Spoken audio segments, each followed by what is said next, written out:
Hi everyone, I'm Wizzy, and if you're new to my corner of the internet, welcome. Welcome to Isabella Bank's YouTube channel. Over here, we discuss all things Harry and Meghan, so make yourself comfortable and let's get into it.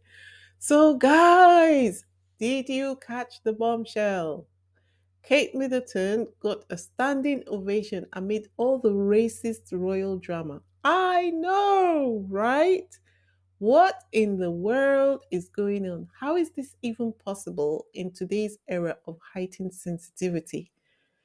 But buckle up, my friends. Don't worry about it. We're about to untangle this web of royal chaos.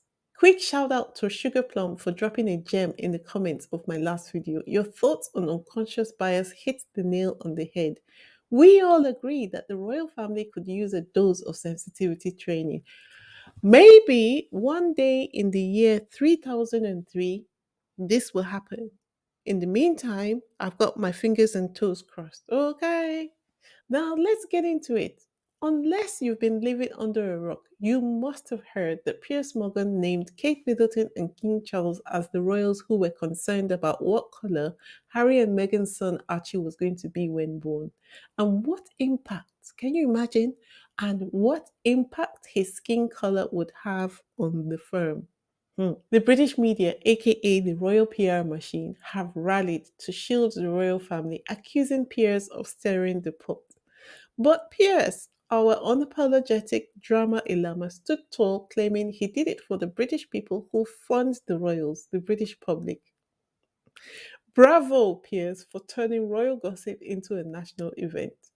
Pierce also said, although he was aware that the decision to announce the names to the general public would cause a furious backlash against the royals, he decided to announce the names because he is aware that whoever asked the question regarding the color of Archie's skin had no racial intent behind the questions. Yeah, because he knows them that well. He knows their thoughts, he knows their every action, he knows their conscience, he knows their hearts. Yeah. And the critics, they came out swinging. Angela Levin, aka Chucky, called Pierce out for allegedly helping Harry and Meghan humiliate the royals. She went on to say, it's so unnecessary, spiteful, and nasty. I think it's very wrong of him to name them. Exposing how the media operates, she said, I think we should all keep our mouths shut because we're not on Omid's side, are we? He's certainly not. He's not on Harry and Meghan's side, and I think therefore it's a mistake. I think in this case she was referring to Piers Morgan when she said he's certainly not. He's not on Harry and Meghan's side. And my thoughts, I'm just like, so it's about sides. It's about the politics of the situation. It's not about what's right. It's not about what's wrong or true. It's just about the politics. Okay. On Twitter, Richard Fitzwilliam called Pierce a clout chaser, saying, seizing the nation's attention, absolutely shameful. Richard says this just shows what certain individuals would do to get publicity. And I say Richard's just mad because he didn't think of this stunt himself. Not that I am in support of Piers Morgan in any way, but that's like kettle calling pot black. Chris Ship of Royal Rota fame criticized Piers Morgan on Twitter, claiming the two royals named are never that hard to find, and now at Piers Morgan made it even easier by sharing their names on his TV show. Hmm. Piers Morgan, though totally unrepentant, responded to Ship, writing, you should grow a pair and name them too. Apparently, for all intents and purposes, this information was common knowledge among the journalists. Anyway, meanwhile, Kate and William stepped into the Royal Variety performance, and guess what? Standing ovation.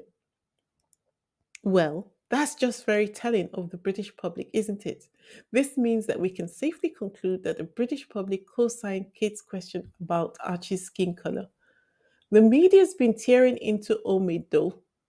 Yep, they have been taking him apart, trying to bait Harry and Meghan into a lawsuit with headlines like Omid Scobie, the babyface ex tabloid reporter who became Meghan's mouthpiece.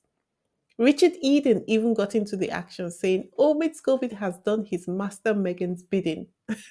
Okay. Another headline said Omid Scobie refuses to apologize to the senior royals as he continues his promotion of his book. When I tell you Omid has been attacked left and right, it's not even a joke. It's surprising to me that he's still standing. I just hope he's taking very good care of his mental health because it cannot be easy on him right now. But he is going through everything like a rock. He was even on a British talk show recently to promote the book. And of course, the discussion by the hosts, who admittedly had not even read the book before the interview, were hostile and unprofessional as they demanded that he apologize for having the names of the two royals in the Dutch version of his book. And you know what's wild?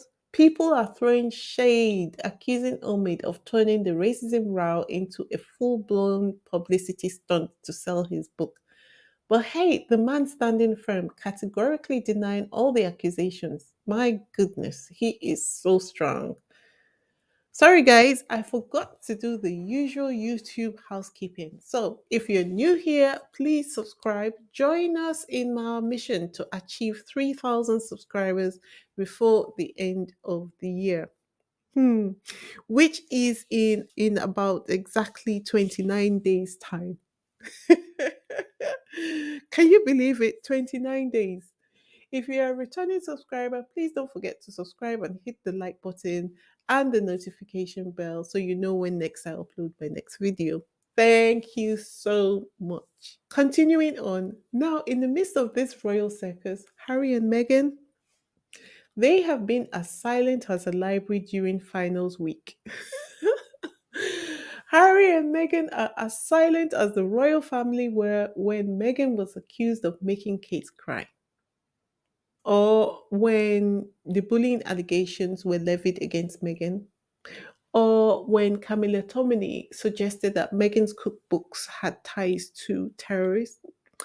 Honestly, their silence is delicious and I'm completely here for it. Meanwhile, the media who are currently pulling their hair out are plaintively wailing. Why won't Harry speak out to defend his dad? Excuse you? There's so much to say in response to that question, but I'm not even going to dignify your question with a response. But hey, the trolls have been having a field day in the comment section, and I know the royal PR machine is probably taking notes. So, guys, let's educate them, shall we? This situation could be converted into a teachable moment. Please leave your comments answering this question in the comment section if you care. Now, turning our attention to the next headline. Not content with complaining about Harry and Meghan's silence, the British media have been urging Prince Harry and Meghan to sue Omid. I'm like, huh?